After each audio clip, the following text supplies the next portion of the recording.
शुरू में मुझे लगा कि ये मेट्रो में होने वाली कोई आम लड़ाई है, लेकिन तभी उस आदमी के दांत उस लड़की की गर्दन में गहराई तक धंस जाते हैं। Underscore underscore. ये आदमी पक्का नशे में है। हेडफोन्स लगाए एक लड़का अपना फोन निकालता है और कैमरे को उसी तरफ फोकस करता है। जल्दी करो जल्दी, ये पक्का ट्रेंड करेगा। उसकी गर्लफ्रेंड बेहतर नज़ारे के लिए अपने पंजों के बल खड़ी हो जाती है। वो काटी गई लड़की दर्द से चीखती है, लेकिन मेट्रो के शोर में उसकी आवाज़ दब जाती है। ज़्यादातर लोग अभी भी अपने फ़ोन्स में घुसे हुए हैं। बस आसपास के लोग थोड़ा घबराने लगते हैं। क्या तुम सच में बीमार हो? एक बुजुर्ग औरत अपने बैग से उस आदमी को मारती है। सब कुछ बहुत अजीब और डरावना लग रहा है। लोगों की भीड़ के बीच से मैं देखता हूँ कि वो आदमी अभी भी उस लड़की को लगातार काट रहा है। उसने एक आम ऑफिस वर्कर की तरह मुड़ी तुड़ी वाइट शर्ट पहनी है, लेकिन उसकी आंखें पुतलियां पूरी तरह से फैली हुई हैं और आंखों का सफ़ेद हिस्सा लाल नसों से भरा है, बिल्कुल किसी मरी हुई मछली की तरह। जल्दी इन्हें अलग करो। आखिरकार एक हट्टा कट्टा आदमी आगे बढ़ता है और उसे खींचकर हटाने की कोशिश करता है, लेकिन जैसे ही उसका हाथ उस वाइट शर्ट वाले आदमी के कंधे को छूता है, असल म्यूटेशन शुरू हो जाता है। वो काटी गई लड़की अचानक तड़पना बंद कर देती है। उसके शरीर में भयानक झटके लगने लगते हैं। उसके हाथ पैर अजीबोगरीब एंगल्स में मुड़ने लगते हैं। हड्डियों के टूटने और रगड़ने की आवाज़ रोंगटे खड़े कर देती है। इसे इसे क्या हो रहा है? वीडियो रिकॉर्ड कर रहे उस लड़के की आवाज़ कांपने लगती है। लड़की के झटके अचानक रुकते हैं और वो अपना सिर उठाती है। उसकी आंखें भी बिल्कुल उसी आदमी की तरह मरी हुई मछली जैसी हो चुकी हैं। अगले ही सेकंड वो अपने पास खड़ी उस बुजुर्ग औरत पर झपट पड़ती है। पूरे राग में चीख पुकार मच जाती है। भागो, दरवाज़ा खोलो, मुझे बाहर निकालो। भीड़ किसी टूटे हुए डैम के पानी की तरह दोनों तरफ भागने लगती है। मैं दरवाजे से पिचक जाता हूँ, मेरी पसलियां टूटने की नौबत आ जाती है। वो कपल तो भीड़ के रेले में कहीं खो ही चुका है। कहीं से उस लड़की की चीख सुनाई देती है और फिर अचानक बंद हो जाती है। शीशे पर खून से सने हाथों के निशान और भाप छाई हुई है। कोई इमरजेंसी बटन को पागलों की तरह पीट रहा है, लेकिन मेट्रो अभी भी टनल में पूरी रफ्तार से दौड़ रही है। दरवाजे नहीं खुलते। मैं किसी तरह अपना सिर घुमाकर वाघ के अंदर का नज़ारा देखने की कोशिश करता हूँ। अंदर पूरी तरह से तबाही मची है। वो दोनों इन्फेक्टेड, मुझे नहीं पता उन्हें क्या कहूँ, मैं उन्हें इन्फेक्टेड ही बुलाऊंगा। वो गिरे हुए पैसेंजर्स को बुरी तरह से फाड़ रहे हैं। खून वाघ की सफ़ेद दीवारों पर किसी खौफनाक मॉडर्न आर्ट की तरह छिटक रहा है। सबसे डरावनी बात यह है कि जिन्हें वो काट रहे हैं वो भी तुरंत नए इन्फेक्टेड में बदल रहे हैं। पीछे वाले वाघ की तरफ भागो, कोई जोर से चिल्लाता है। ये आवाज़ सुनते ही सब पागलों की तरह वागनस के बीच वाले कनेक्शन की तरफ भागने लगते हैं। धक्का मुक्की, कुचलना, चीखें। एक बूढ़ा आदमी नीचे गिरता है और दर्जनों पैर उसे तुरंत कुचल कर आगे बढ़ जाते हैं। उसका चश्मा टूट जाता है, कांच के टुकड़े उसके गाल में घुस जाते हैं, लेकिन कोई उसे बचाने नहीं रुकता। मैं भी नहीं। सर्वाइवल इंस्टिंक्ट सब कुछ अपने कंट्रोल में ले लेता है। भीड़ के साथ धक्के खाते हुए मैं पहले कनेक्शन डोर को पार करता हूँ। मेरे पैर के नीचे कुछ मुलायम सा आता है। मैं नीचे देखता हूँ, एक पिंक सॉफ्ट टॉय और एक छोटा सा हेलो किटी बैकपैक वहाँ पड़ा है। मैं ये सोचना भी नहीं चाहता कि इसका मालिक कहाँ है। दूसरे वाघ की हालत थोड़ी बेहतर है, लेकिन पैनिक एक वायरस की तरह यहाँ भी फैल चुका है। एक ऑफिस गर्ल रोते हुए फ़ोन पर बात कर रही है, यहाँ कोई पागल लोगों को काट रहा है। बहुत सारे लोग हैं। 110। मुझे पुलिस को बुलाना है। मेट्रो लाइन 10 वेस्ट डायरेक्शन में कोई पैसेंजर्स पर हमला कर रहा है। क्या? धीरे बोलूं? मैं यहाँ मरने वाली हूँ और तुम कह रहे हो कि मैं धीरे बोलूं? मैं भी अपना फ़ोन निकालता हूँ। बैटरी सिर्फ 12% बची है। सिग्नल आ जा रहा है। वी चैट पर भेजे गए मैसेजेस बस गोल गोल घूम रहे हैं। पीछे से शीशा टूटने की आवाज़ आती है। वो इन्फेक्टेड हमारे पीछे आ चुके हैं। पीछे की तरफ भागते रहो। हम लगातार भागते रहते हैं। दूसरे वाघ से तीसरे में, तीसरे से चौथे में। हर दरवाजे पर कोई ना कोई पीछे छूट जाता है और फिर नई चीखें गूंजती हैं। अचानक मेट्रो के स्पीकर से अनाउंसमेंट होती है। Dear passengers, due to an unexpected situation train अगले स्टेशन पर टेम्पररी तौर पर रुकेगी। प्लीज शांत रहें। शांत रहें? ये कोई मजाक है क्या? आखिरकार हम आखिरी वाग में पहुंच जाते हैं। अब भागने का कोई रास्ता नहीं है। दरवाजा ब्लॉक करो, जल्दी से दरवाजा ब्लॉक करो। चश्मे वाला एक लड़का किसी का सूटकेस उठाकर कॉरिडोर में अटका देता है, लेकिन कांच के दरवाजे के उस पार 7-8 लोग पागलों की तरह दरवाजा पीट रहे हैं। तुम क्या कर रहे हो? वो हम तक पहुंच रहे हैं। मेरा बच्चा अंदर है। पूरे वाग में एक खौफनाक सन्नाटा छा जाता है। इन्हें अंदर आने दो। एक जवान लड़की खड़ी होती है। उसने पोनीटेल बनाई हुई है, चेहरा पीला पड़ चुका है, लेकिन आंखों में हिम्मत है। ये जिंदा इंसान है, वो मॉन्स्टर्स नहीं है। बकवास। दरवाजा रोक कर खड़ा चश्मे वाला लड़का चिल्लाता है, किसे पता कि इन्हें काटा गया है या नहीं? अगर एक भी इन्फेक्टेड अंदर आ गया तो हम सब मारे जाएंगे। हम इन्हें ऐसे मरने भी नहीं दे सकते। बहस शुरू हो जाती है। अगर तुम्हें किसी को बचाना है तो खुद बाहर जाकर बचाओ। चीख पुकार बढ़ रही है। दरवाजे पर मार पड़ने की आवाजें और तेज हो गई हैं। बाहर एक औरत अपने बच्चे को सीने से लगाए खड़ी है। बच्चा बेहोश है। पता नहीं जिंदा भी है या नहीं। औरत की आंखों में सिर्फ बेबसी है। Underscore underscore it. मुझे वो हेलो किटी बैकपैक याद आता है जिस पर मेरा पैर पड़ा था। कम से कम हमें मैंने अभी बोलना शुरू ही किया था कि वो चश्मे वाला लड़का मुझे घूरते हुए चिल्लाता है, तुम्हें हीरो बनना है? बाहर देखो। उसने बाहर की तरफ इशारा किया। सच में कॉरिडोर के आखिर में कुछ खौफनाक आकृतियां नजर आने लगी हैं। उनकी चाल अजीब है, कपड़े खून से सने हैं। बाहर खड़े लोग और भी ज्यादा पागलों की तरह छटपटाने लगते हैं। कोई अपना सिर जोर जोर से दरवाजे पर मारने लगता है। मुझे बचा लो, मैं मरना नहीं चाहता, मुझे बचा लो। चश्मे वाला लड़का एक ठंडी हंसी हंसता है। अब भीख मांग रहे हैं? जब अभी भाग रहे थे तब दूसरों का इंतजार क्यों नहीं किया? तभी बाहर खड़ी वो औरत अचानक शांत हो जाती है। वो अपना सिर झुकाकर अपनी बाह देखती है। उसकी शर्ट की आस्तीन फटी हुई है और वहां दांतों के ताजा निशान साफ दिखाई दे रहे हैं। उसकी आंखों में बेबसी और गहरी हो जाती है। मुझे मुझे काट लिया गया है। वैग के अंदर सब अपनी सांसें रोक लेते हैं। देखा तुम सबने? चश्मे वाले लड़के की आवाज में एक अजीब सा सुकून है। मैंने कहा था ना कि दरवाजा मत खोलो। और अपने सीने से लगे बच्चे को देखती है और उसकी आंखों से मोटे मोटे आंसू गिरने लगते हैं। वो बच्चे को ऊपर उठाती है और कांच के दरवाजे से चिपका देती है। इसे बचा लो प्लीज, मेरे बच्चे को बचा लो, इसे नहीं काटा है। बच्चा अचानक जागता है और जोर जोर से रोने लगता है। पोनीटेल वाली वो लड़की तुरंत दरवाजे की तरफ दौड़ती है। बच्चे को छोड़ो, तुम पागल हो गई हो क्या? चश्मे वाला लड़का उसका हाथ पकड़ लेता है और इसी अफरा तफरी में दोनों आपस में भिड़ जाते हैं। इसी बीच एक लड़का दरवाजे में थोड़ा सा गैप खोल देता है। बस उस जरा से गैप ने सब कुछ बदल कर रख दिया। बाहर खड़े लोग पागलों की तरह अंदर घुसने की कोशिश कर लेते हैं। वो औरत अपने बच्चे को अंदर धकेलने की पूरी कोशिश कर रही है, जबकि बाकी लोग अपनी जान बचाने के लिए अंदर घुस रहे हैं। दरवाज़ा बंद करो, जल्दी बंद करो। सिचुएशन पूरी तरह से आउट ऑफ कंट्रोल हो जाती है। कुछ लोग अंदर आ पाते हैं और कुछ दरवाजे के बीच में फंस जाते हैं। बच्चे वाली वो औरत धक्के से नीचे गिर जाती है। बच्चा उसके हाथों से छिटक कर जमीन पर जोर से गिरता है। बच्चे का रोना अचानक बंद हो जाता है। इन्फेक्टेड उन तक पहुंच चुके हैं। बाहर चीर देने वाली चीखें गूंज रही हैं। खून शीशे के दरवाजे पर छिटकता है और दरवाजे के दरारों से बहकर वागन के अंदर आने लगता है। हम सब अपनी पूरी ताकत से दरवाजे को धक्का देकर बंद करते हैं। सबके हाथ खून से सने हैं। पता नहीं किसका खून है। जो लोग अभी तक बहस कर रहे थे वो अब जमीन पर सुनने बैठे हैं। पोनीटेल वाली लड़की अभी भी अपने घुटनों को गले लगाए कांप रही है। चश्मे वाला लड़का एक कोने में खड़ा अपने खून से सने हाथों को बार बार पोंछ रहा है। ये सब तुम लोगों की गलती है। कोई धीरे से बड़बड़ाता है, लेकिन कोई जवाब नहीं देता, क्योंकि सबको पता है कि इस सिचुएशन में हम सब कातिल भी हैं और शिकार भी। मेट्रो लगातार आगे बढ़ रही है, बिना ये जाने कि आखिर जाना कहाँ है। वाग के अंदर का सिग्नल किसी काउंटडाउन की तरह ब्लिंक कर रहा है। मैं अपना फोन निकालता हूँ। 5% बैटरी बची है। मैं वी चैट खोलकर अपनी माँ को एक मैसेज भेजता हूँ। माँ, शायद मैं वापस ना आ पाऊँ। मैसेज सेंड दिखाता है, लेकिन कोई रिप्लाई नहीं आता। मेरे पास कोई भारी सांसें ले रहा है, कोई प्रार्थना कर रहा है, कोई अपने परिवार को कॉल मिला रहा है। हेलो, सुन रही हो? एक गंजा अधेड़ उम्र का आदमी फोन पर चिल्लाता है, मैं तुमसे बहुत प्यार करता हूँ, याद रखना, मैं तुमसे प्यार करता हूँ मेरे बच्चे। हेलो। कॉल कट जाती है। वो अपने फोन की काली स्क्रीन को देखता रहता है। उसके कंधे बुरी तरह से कांप रहे हैं। मैं वीबो खोलता हूँ, बाहर का हाल जानना है। सबसे पहला ट्रेंडिंग टॉपिक है बेजिंग मेट्रोबाइट इंसिडेंट।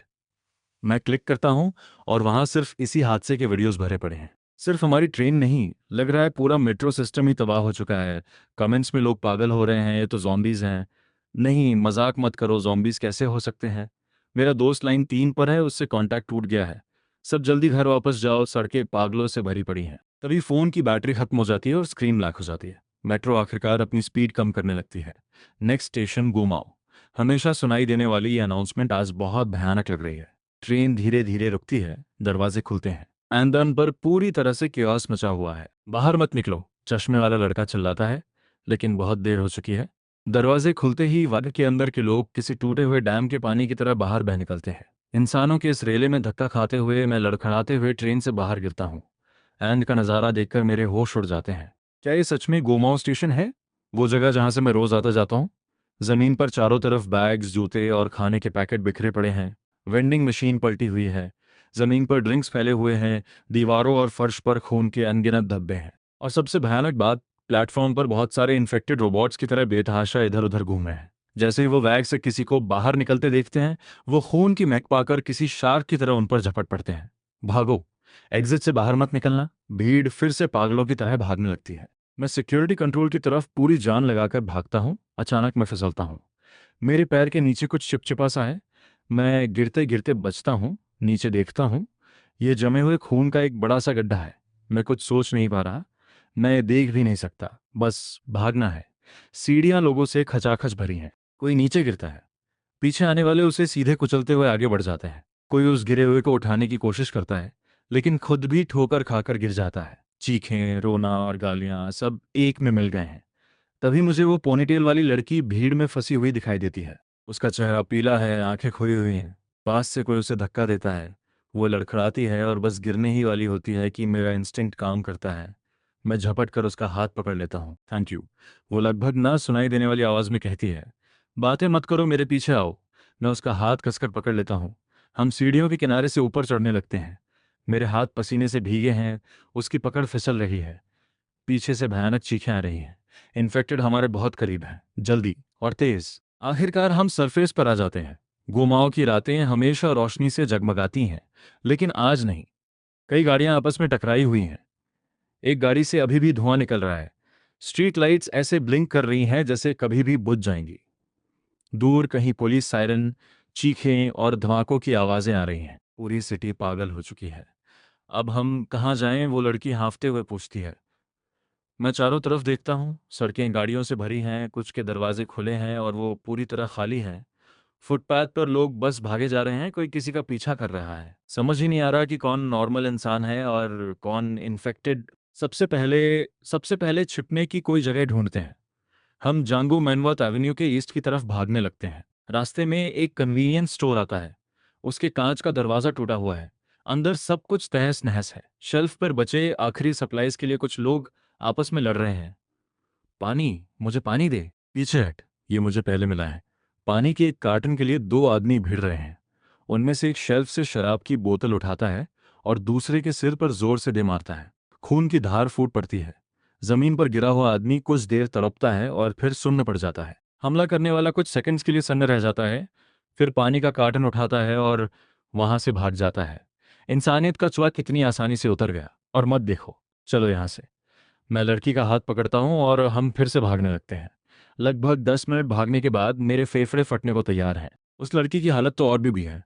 वो सड़क की रेलिंग का सहारा लेकर बुरी तरह खांसने लगती है। नहीं, अब मुझसे और नहीं होगा। मैं और नहीं भाग सकती। मैं भी अपनी लिमिट क्रॉस कर चुका हूँ। एड्रेनलिन का असर खत्म हो रहा है। डर और थकावट मुझे किसी लहर की तरह डुबो रहे हैं। हमें आराम करने के लिए कोई जगह ढूंढनी होगी। आगे एक रेजिडेंशियल कॉम्प्लेक्स है जिसका मेन गेट बंद है। सिक्योरिटी कैबिन में अंधेरा है। पता नहीं वहां कोई है भी या नहीं। हम भागकर कॉम्प्लेक्स के एंट्री गेट तक पहुंचते हैं। लोहे का दरवाजा अंदर से लॉक है। साइड गेट भी बंद है। कोई है? मैं सिक्योरिटी कैबिन के शीशे को पीटता हूँ, हमें अंदर आने दो। कोई जवाब नहीं आता। तभी पीछे से कदमों की आवाज आती है। मैं मुड़कर देखता हूँ, कई इन्फेक्टेड लड़खड़ाते हुए हमारी तरफ आ रहे हैं। वो तेजी से हमारी तरफ बढ़ रहे हैं। जल्दी कुछ सोचो। लड़की की आवाज रुन जाती है। मैं पहले मेन गेट को देखता हूँ, फिर साइड वॉल को। दीवार 2 मीटर से ज्यादा ऊंची है और उसके ऊपर कांच के टुकड़े लगे हैं। दीवार कूदो, मुझे हाइट से डर लगता है। डर लगता हो या नहीं, तुम्हें चढ़ना ही होगा। पहले मैं ऊपर चढ़ता हूँ और दीवार पर पैर लटका कर बैठ जाता हूँ। फिर उसे खींचने के लिए अपना हाथ नीचे करता हूँ। उसके हाथ बुरी तरह कांप रहे हैं, कई बार उसकी पकड़ छूट जाती है। इन्फेक्टेड एकदम पास आ चुके हैं। जल्दी करो। वो आंखें बंद कर लेती है। मैं अपने हाथों और पैरों की पूरी ताकत लगाकर उसे ऊपर खींचता हूँ। मेरे हाथों के मसल्स जलने लगे हैं। आखिरकार मैं उसे ऊपर खींच लेता हूँ। कूदो। मैं पहले नीचे कूदता हूँ। बैलेंस नहीं बन पाता और मैं सीधा जमीन पर गिरता हूँ। मेरे राइट एंकल में भयानक दर्द उठता है। Underscore underscore. वो लड़की अभी भी दीवार पर बैठी है। उसकी कूदने की हिम्मत नहीं हो रही। कूदो। वो आ रहे। वो अपने दांत भींचती है, आंखें बंद करती है और कूद जाती है। मैं खुद को किसी तरह खड़ा करता हूँ, उसे कैच करता हूँ और हम दोनों जमीन पर गिर पड़ते हैं। दीवार के उस पार से इन्फेक्टेड के गुर्राने की आवाजें आ रही हैं। उनके नाखून लोहे के दरवाजे को खुरच रहे हैं। तुम्हारा पैर? मुझे लंगड़ाते हुए देख वो पूछती है। मैं ठीक हूँ, चल सकता हूँ, मैंने दांत भींचते हुए कहा। कॉम्प्लेक्स के अंदर एकदम सन्नाटा है। स्ट्रीट लाइट्स अभी भी जल रही हैं, लेकिन दूर दूर तक कोई इंसान नहीं है। हमें एक बिल्डिंग मिलती है जिसका मेन डोर थोड़ा सा खुला हुआ है। हम धक्का देकर अंदर घुस जाते हैं। कॉरिडोर में गुप्त अंधेरा है। कोई है? मैं दबी हुई आवाज में पूछता हूँ। मेरी ही आवाज कॉरिडोर में गूंजती है। मोबाइल की फ्लैशलाइट यूज करना खतरे से खाली नहीं था, इसलिए हम अंधेरे में ही सीढ़ियां चढ़ने लगते हैं। सीढ़ियों पर कुछ चिपचिपा सा है। मुझे नहीं पता वो क्या है और मैं सोचना भी नहीं चाहता। थर्ड फ्लोर पर पहुंचने पर हमें एक खुला हुआ दरवाजा दिखाई देता है। ये एक मॉडल अपार्टमेंट है, लड़की कहती है। बिल्कुल सही। दरवाजे पर अभी भी मॉडल अपार्टमेंट विजिट का स्टिकर लगा हुआ है। हम अंदर जाते हैं और जल्दी से दरवाजा बंद कर लेते हैं। अंदर बहुत बेसिक से फर्नीचर रखे हैं, लेकिन साफ पता चल रहा है कि ये सिर्फ डिस्प्ले के लिए है। सोफा पर धूल की परत जमी है। ऐसा लग रहा है जैसे यहाँ बहुत समय से कोई नहीं आया। मैं लंगड़ाते हुए खिड़की तक जाता हूँ, पर्दे को हल्का सा सरकाकर बाहर देखता हूँ। नीचे कॉम्प्लेक्स के रास्ते पर कुछ आकृतियां भटक रही हैं। अंधेरे में यह पहचानना मुश्किल है कि वह इंसान है या इन्फेक्टेड। दूर होराइजन पर कई जगह आग की लपटें आसमान छू रही हैं। अब हम क्या करेंगे? वो लड़की अपने घुटनों को गले लगाए सोफा पर बैठ जाती है। मुझे भी नहीं पता। मोबाइल की बैटरी डेड है। मैं किसी से कांटेक्ट नहीं कर सकता। बाहर की दुनिया पूरी तरह से केओस में डूब चुकी है। हम पिंजरे में फंसे उन दो हैमस्टर्स की तरह हैं जिन्हें यह भी नहीं पता कि बाहर उनका क्या इंतजार कर रहा है। पहले ये देखते हैं कि यहाँ काम की क्या क्या चीज़ें मिल सकती हैं। हम पूरा अपार्टमेंट छान मारते हैं। किचन में एक डिस्प्ले फ्रिज रखा है। जैसे ही हम उसे खोलते हैं हमारी किस्मत चमक उठती है। अंदर मिनरल वाटर की 3 बोतलें और 2 सेब रखे हैं। शायद जो लोग पहले यहाँ विजिट करने आए होंगे वो इसे छोड़ गए होंगे। लड़की कहती है, 3 पानी की बोतलें और 2 सेब, बस यही हमारा पूरा सर्वाइवल किट है। लिविंग रूम के पर्दे बहुत मोटे हैं। हम उन्हें निकालकर कंबल की तरह यूज करते हैं। तकिया नहीं है तो सोफा के कुशन से काम चलाते हैं। मेरा नाम लिन यूए है। लड़की अचानक कहती है, मेरा नाम लिचुआन है। इस छोटे से इंट्रोडक्शन के बाद हमारे बीच फिर से सन्नाटा छा जाता है। बाहर से आने वाली आवाजें अभी भी रुकने का नाम नहीं ले रही हैं। चीखें, धमाके और हेलीकॉप्टर्स की गड़गड़ाहट। हर आवाज हमें ये याद दिला रही है कि बाहर की दुनिया अब बिल्कुल भी सेफ नहीं है। सुनो, तुम्हें क्या लगता है ये सब क्या हो रहा है? लिन यूए दबी हुई आवाज में पूछती है। मुझे नहीं पता। मैं सिर हिलाता हूँ। कोई वायरस, बायोलॉजिकल वेपन या जॉम्बीज? वो आगे कहती है, ये जॉम्बीज ही है ना? बिल्कुल मूवीज की तरह। मैं इस बात को मना नहीं करता, क्योंकि जॉम्बीज के अलावा मुझे कोई और वजह समझ ही नहीं आ रही। हम सब मारे जाएंगे। उसकी आवाज़ कांप रही है। खिड़की से आ रही हल्की सी रोशनी में मैं उसे देखता हूँ। मैं उसकी आंखों में साफ डर देख सकता हूँ। नहीं, मैं कहता हूँ, हालांकि मुझे खुद अपनी बातों पर यकीन नहीं है। आर्मी आ जाएगी, गवर्नमेंट सब कुछ कंट्रोल कर लेगी। वो बस सिर हिला देती है, जैसे मेरे इस झूठ में उसे थोड़ा सा सुकून मिल गया हो। रात गहरी होती जा रही है। हम बारी बारी से पहरा देने का फैसला करते हैं। एक सोएगा, दूसरा दरवाजे पर नजर रखेगा। लेकिन सच कहूं तो हम में से किसी को भी नींद नहीं आ रही है।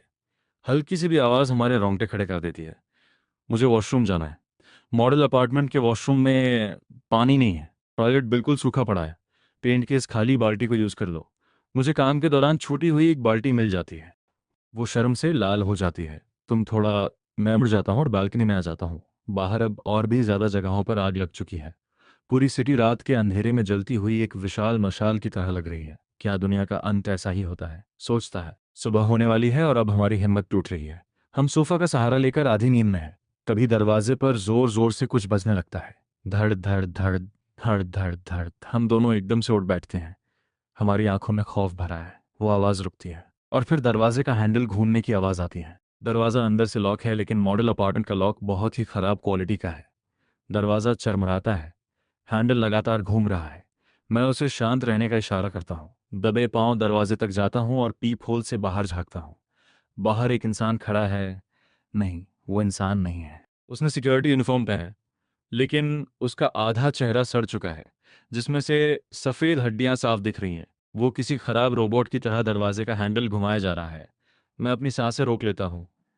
हिलने की भी हिम्मत नहीं हो रही। 5 मिनट बीत गए, या शायद 5 घंटे। वक्त जैसे रुक सा गया है। आखिरकार वो हार मान लेता है और अपने पैर घसीटते हुए दूर चला जाता है। तब जाकर हम चैन की सांस लेते हैं। क्या उसे पता कि हम यहाँ हैं? लिन यूए कांपती हुई आवाज में पूछती है। मुझे नहीं पता। मैं पसीने से तरबतर होकर दरवाजे के सहारे बैठ जाता हूँ। शायद वो बस ऐसे ही इधर आ गया था। लेकिन हम दोनों जानते हैं कि अगली बार हमारी किस्मत इतनी अच्छी नहीं होगी। हमें यहाँ से निकलना होगा। सूरज निकल चुका है, लेकिन अपने साथ कोई उम्मीद नहीं लाया है। पर्दे की जरिए से मैं देखता हूँ कि बिल्डिंग के नीचे और भी इन्फेक्टेड जमा हो गए हैं। वो बेतहाशा इधर उधर भटक रहे हैं। कभी किसी आवाज पर एक जगह इकट्ठा हो जाते हैं और फिर बिखर जाते हैं। हमारा पानी खत्म हो रहा है। लिन ये मिनरल वाटर की आखिरी बोतल को देखती है। खाना भी खत्म होने वाला है। बस 2 सेब, एक मेरे लिए और एक उसके लिए। हमारे पेट भूख से ऐंठ रहे हैं। हमें सप्लाईज ढूंढने के लिए बाहर जाना ही होगा। मैं कहता हूँ। उसकी आंखें फटी की फटी रह जाती हैं। तुम पागल हो? बाहर वो खौफनाक चीजें भरी पड़ी हैं। अगर हम यहाँ रुके तो भी भूख प्यास से मर ही जाएंगे। वो चुप हो जाती है। हम दोनों जानते हैं कि मैं सही कह रहा हूँ। बिना पानी और खाने के हम ज्यादा दिन जिंदा नहीं रह सकते। क्या फोन में सिग्नल है? वो पूछती है। मुझे एक सॉकेट मिलता है जिसमें अभी भी इलेक्ट्रिसिटी आ रही है। मैं जल्दी से फ़ोन चार्ज पर लगाता हूँ। फ़ोन ऑन होते ही सिग्नल आने जाने लगता है। वीचैट पर दर्जनों अनरेड मैसेजेस हैं, सब कल रात के हैं। माँ, मेरे मुंह से धीरे से निकलता है, तुम कहाँ हो? जल्दी घर आ जाओ। मैसेज देखते ही माँ को रिप्लाई करना, मेरे बच्चे खुद को सेफ रखना। आखिरी मैसेज रात 2 बजे का है। माँ और पापा घर में फंसे हुए हैं। बाहर बहुत खतरा है। प्लीज़ बाहर मत निकलना। अगर तुम ये मैसेज पढ़ रहे हो तो याद रखना, सबसे ज़रूरी तुम्हारा जिंदा रहना है।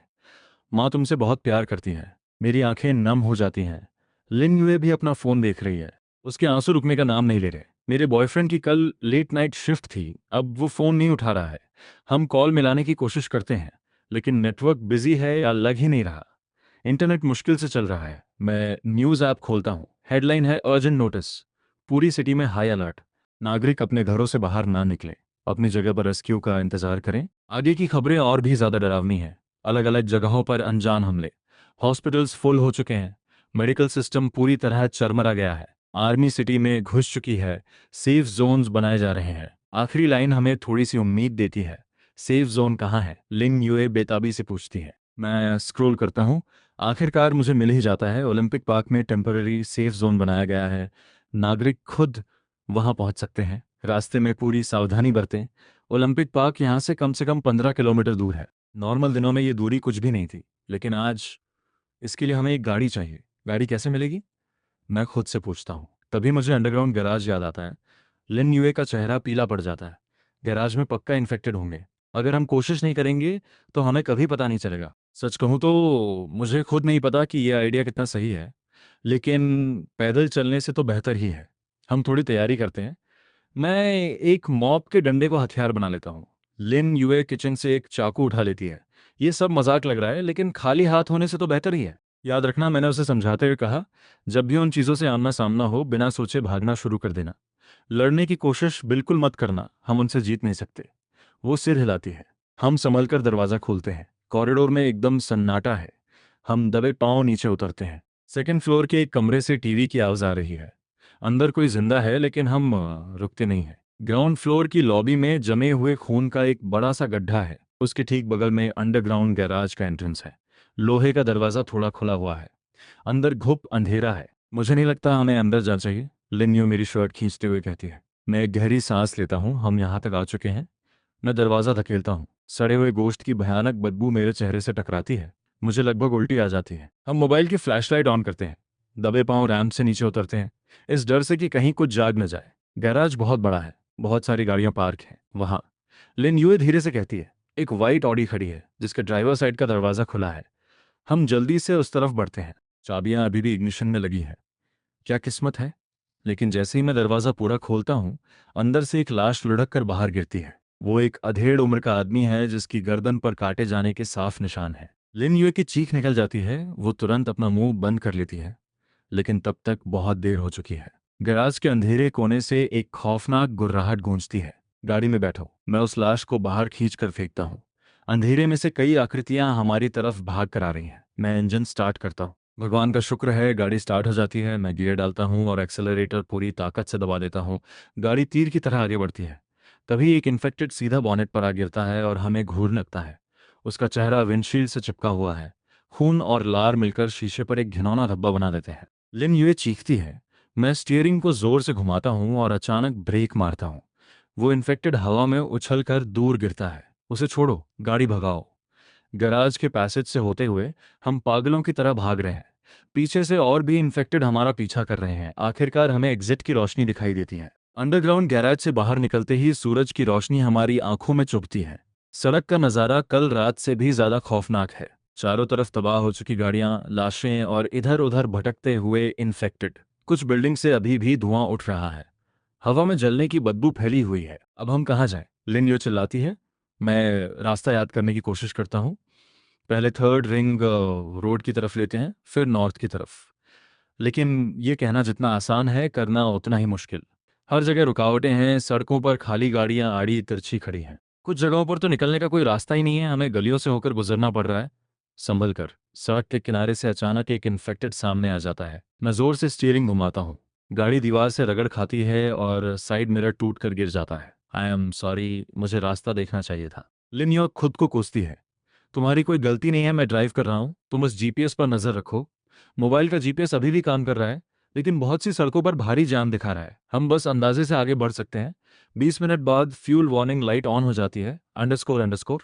हमें कोई गैस स्टेशन ढूंढना होगा।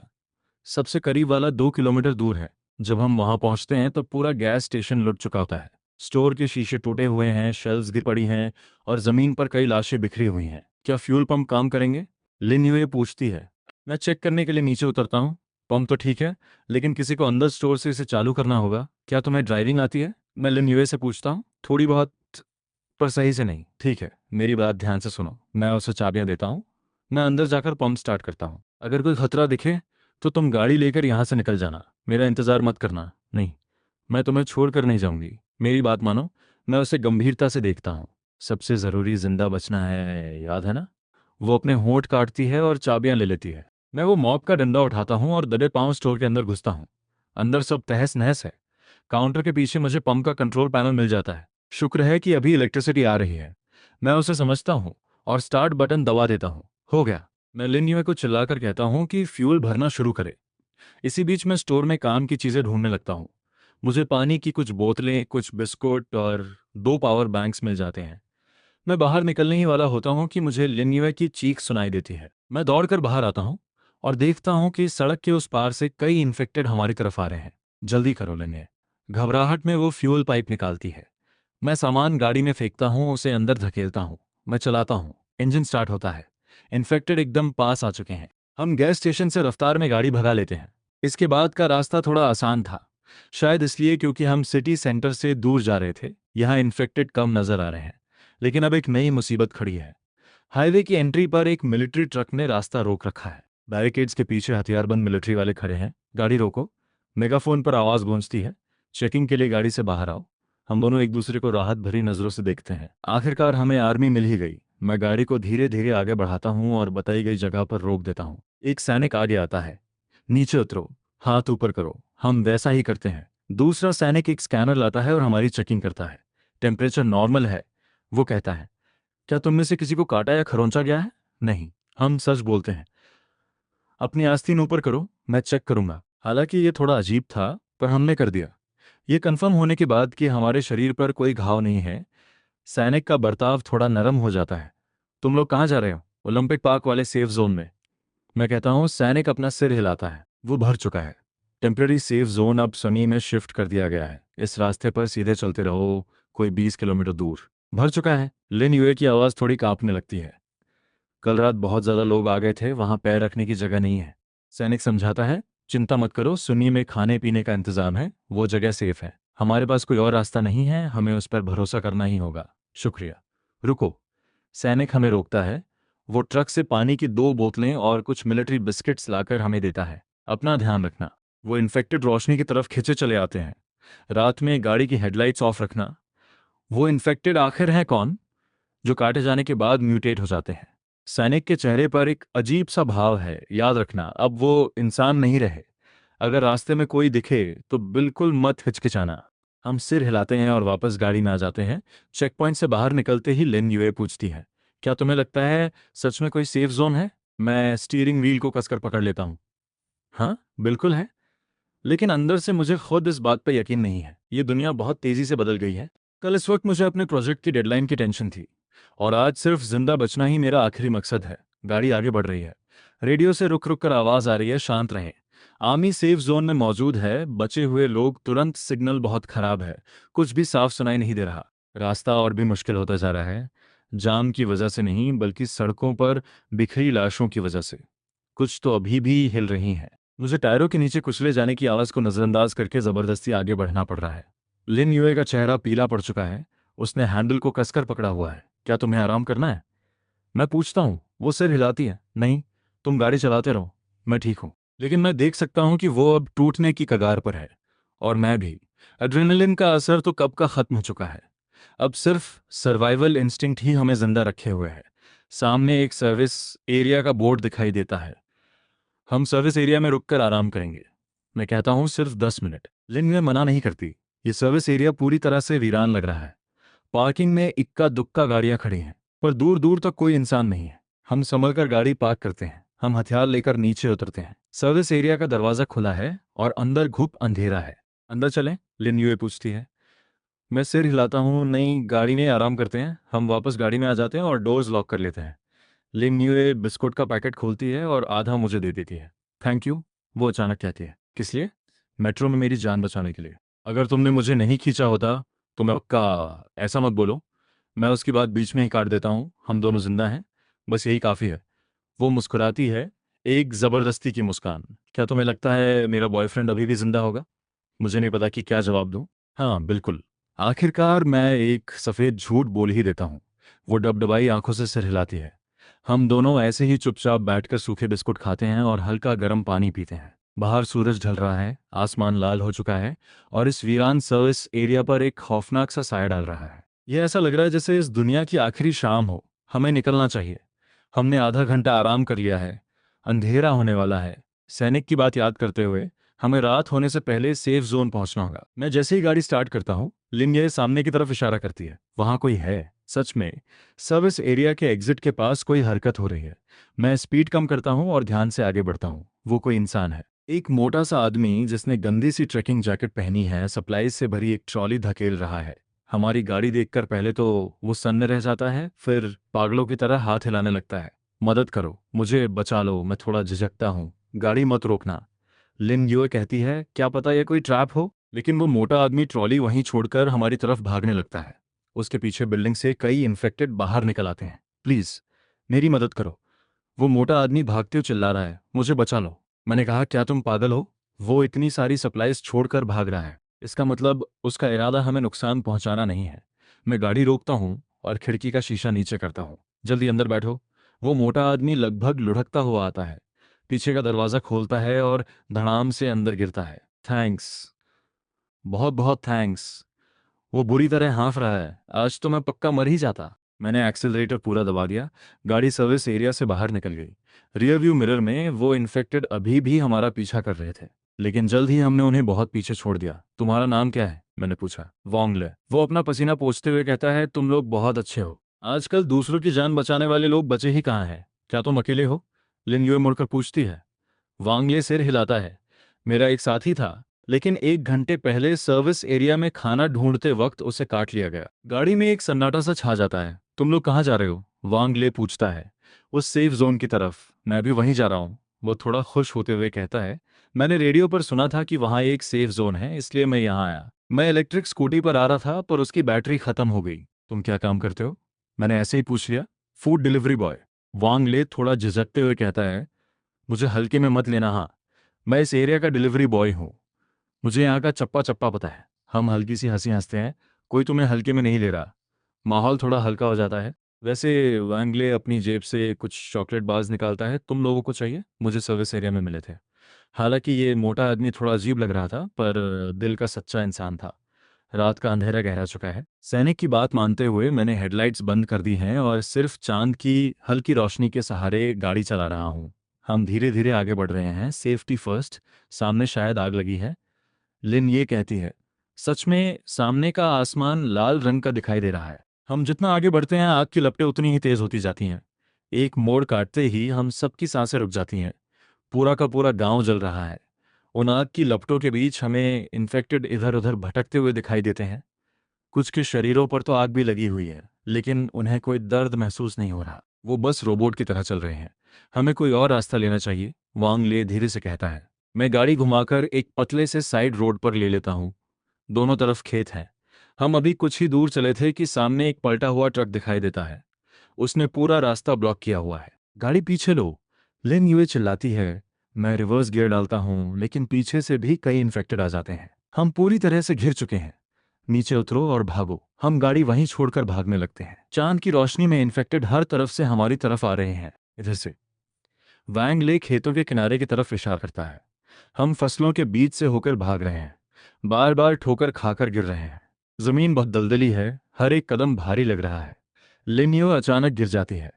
वैंग ले और मैं उसे दोनों तरफ से पकड़कर उठाते हैं और फिर भागने लगते हैं। लेकिन इन्फेक्टेड हमारे बहुत करीब आ चुके हैं। मुझे लगता है कि बस अब हमारा आखिरी वक्त आ गया है। तभी सामने से गोलियां चलने की आवाज़ आती है। टैक टैक टैक। कई इन्फेक्टेड धड़ाम से ज़मीन पर गिरते हैं। एक फ्लैशलाइट की रोशनी हमारे ऊपर पड़ती है। क्या तुम इंसान हो? हाँ, हम इंसान हैं। मैं जोर से चिल्लाता हूँ, मेरे पीछे आओ। एक आदमी खेत के किनारे खड़ा है। चांद रोशनी में साफ दिख रहा है कि उसने कैमोफ्लेज मिलिट्री यूनिफॉर्म पहना हुआ है। हम भागते हुए उसके पीछे जाते हैं। उसकी मूवमेंट्स बहुत ही प्रोफेशनल है। वो भागते भागते पीछे मुड़कर फायर भी कर रहा है। उसकी हर गोली सीधे इन्फेक्टेड के सिर या पैरों पर लग रही है। ऊपर बैठो। सड़क के किनारे एक मिलिट्री जीप खड़ी है। हम जल्दी से उसमें चढ़ जाते हैं। वो मिलिट्री वाला आदमी ड्राइविंग सीट पर उछलकर बैठता है और एक्सेलरेटर पूरी ताकत से दबा देता है। थैंक्स, मैं हांफते हुए कहता हूँ। You are welcome. वो बिना पीछे देखे जवाब देता है, हम सब सर्वाइवर्स हैं, हमें एक दूसरे की मदद करनी चाहिए। उसकी आवाज़ बहुत शांत है, जैसे उसने ये सब पहले भी देखा हो। क्या आप मिलिट्री से हैं? लिन यूए पूछती है। Ex military. वो आदमी छोटे शब्दों में जवाब देता है, अब मैं सेफ जोन में वॉलंटियर हूँ। सप्लाईज ढूंढने निकला था। सेफ जोन यहाँ से कितनी दूर है? ज़्यादा नहीं, कोई 10 किलोमीटर। ये सुनकर हम सब राहत की सांस लेते हैं। मेरा नाम ली है। वो खुद को इंट्रोड्यूस करता है। हम भी एक एक करके अपना नाम बताते हैं। तुम्हारी किस्मत अच्छी है। ली कहता है, रात में कोई भी बाहर निकलने की हिम्मत नहीं करता। वो चीज़ें रात में ज़्यादा एक्टिव हो जाती हैं। हमें कुछ भी नहीं पता था, बस जिंदा बच गए, यही बहुत है। ली रेयरव्यू मिरर में देखता है, कोई घायल तो नहीं हुआ? नहीं, शुक्र है। सेफ जोन में चेकिंग बहुत स्ट्रिक्ट है। अगर कोई भी घाव मिला तो सीधा क्वारंटीन में डाल देंगे। जीप रात के अंधेरे में तेजी से भाग रही है। ली बहुत अच्छी ड्राइविंग करता है। बिना हेडलाइट्स के भी वो सड़क की रुकावटों को आसानी से पार कर रहा है। सेफ जोन का हाल कैसा है? नेटवर्क अभी भी काम कर रहा है? ली जवाब देता है, वहाँ खाना और पानी है, लेकिन लोग बहुत ज़्यादा हैं। कितने? कल तक के रिकॉर्ड के हिसाब से 30,000 से ज़्यादा। आज तो पक्का और बढ़ गए होंगे। 30,000 लोग एक टेम्पररी सेफ जोन के लिए, ये बहुत बड़ी गिनती है। क्या तुम लोगों का परिवार है? ली अचानक पूछता है। इस सवाल से गाड़ी में फिर से सन्नाटा छा जाता है। आखिरकार मैं बोलता हूँ, हाँ, लेकिन उनसे कांटेक्ट टूट गया है। ली सिर हिलाता है और आगे कुछ नहीं पूछता। इस सन्नाटे में कांटेक्ट टूटने का मतलब शायद हमेशा के लिए बिछड़ जाना ही होता है। आखिरकार हमारे सामने कुछ रोशनियां नजर आती हैं। यह कंटीले तारों से घिरा हुआ एक बड़ा सा एरिया है। सर्च लाइट्स लगातार इधर उधर घूम रही हैं। एंट्री गेट पर आर्मर्ड व्हीकल्स और हथियारबंद सैनिक तैनात है। हम पहुंच गए, ली कहता है। हमारी धड़कनें तेज हो जाती हैं। हम सेफ हैं। हम सच में बच गए। गाड़ी एंट्री गेट पर रुकती है। हम सब नीचे उतरते हैं। हमारी चेकिंग की जाती है। बिल्कुल वैसा ही प्रोसेस जैसा पहले हुआ था। टेम्परेचर चेक, घावों की चेकिंग और डिटेल्स नोट करना। सनी, टेम्पररी सेफ जोन में आपका स्वागत है। सैनिक के चेहरे पर कोई भाव नहीं है। कुछ ही देर में कोई तुम्हें क्वारंटीन एरिया में ले जाएगा। याद रखना, पहले 3 दिन ऑब्जर्वेशन पीरियड है। क्वारंटीन एरिया में इधर उधर भटकने की कोशिश मत करना। लिन यूए थोड़ी घबराई हुई है। ये स्टैंडर्ड प्रोसीजर है। ली उसे समझाता है, ताकि कोई इन्फेक्टेड अंदर ना सके। डरो मत, वहाँ कंडीशंस ठीक ठाक है। एक वर्कर हमें रास्ता दिखाने के लिए आगे आता है। सेफ जोन मेरे अंदाजे से कहीं ज़्यादा बड़ा है। एक लाइन से बहुत सारे टेंट्स लगे हुए हैं। बीच में कच्चे रास्ते बने हैं। भले ही ये सब टेम्पररी लग रहा है, लेकिन यहाँ एक ऑर्डर है। रास्ते में बहुत सारे लोग दिखाई देते हैं। कुछ सप्लाईज लेने के लिए लाइन खड़े हैं, कुछ अपने टेंट्स के बाहर सुन बैठे हैं। सबके चेहरों पर थकावट और डर साफ दिखाई दे रहा है। नए लोग यहाँ आ जाओ। वो वर्कर प्लास्टिक शीट से बने एक अलग एरिया की तरफ इशारा करता है। वहां पहले से ही कई लोग मौजूद हैं। आदमी और औरतें अलग अलग रहेंगे। दोनों के लिए एक एक बड़ा टेंट है। अगर 3 दिन बाद तुम में कोई इन्फेक्शन नहीं दिखता तो तुम्हें मेन लिविंग एरिया में भेज दिया जाएगा। वर्कर बताता है, दिन में 2 बार खाना मिलेगा, सुबह 7 बजे और शाम 5 बजे। पानी उधर से लेना है। अगर कोई परेशानी हो तो एंट्री गेट पर गार्ड से बात कर लेना। इतना कहकर वो चला जाता है। हम चारों वहीं खड़े रहते हैं। समझ नहीं आता क्या करें। हमें यहाँ अलग होना पड़ेगा। आदमी और औरतों को अलग अलग सोना है। मैं लिन यूए से कहता हूँ। वो उससे हिलाती है। उसकी आंखों में एक अजीब सी उदासी है। अपना ध्यान रखना। उसे औरतों वाले टेंट में जाते देखकर मेरे अंदर एक अजीब सी बेचैनी होने लगती है।